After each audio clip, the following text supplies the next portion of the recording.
անսահման դժվար է եւ հղի լինելը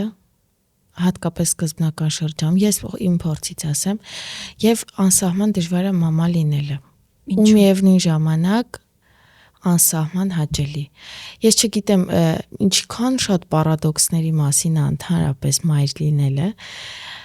քանի որ ինչքան դու տալիս ես էներգիա, այդքան դու հետ ես ստանում։ Եվ սուտ կլինի ասել, որ մամայությունը շատ հեշտ է,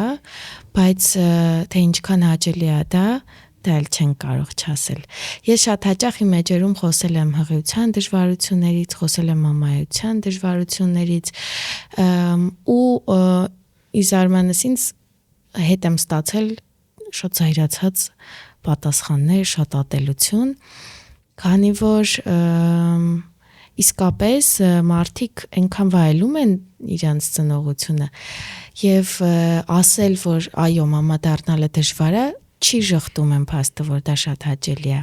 Պարզապես շատ է խոսվում հաճույքի մասին, շատ է խոսվում սիրո մասին։ Հա,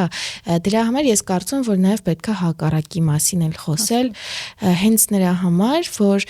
երեխա ունենալու որոշումը լինի գիտակցված ընտրություն, որպեսզի դու իմանաս, որ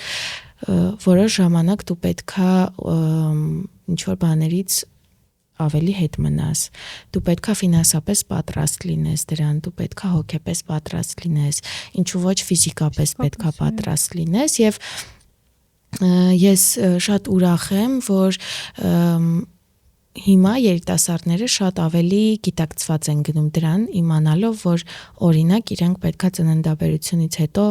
հորմոններով պայմանավորված շատ դժվար հոգեբանական վիճակում հայտնվեն։ Երբ որ դու դա գիտես, երբ գիտես, որ քո նման շատ մարդիկ անցնելու են դրա միջով, շատ ավելի հեշտ է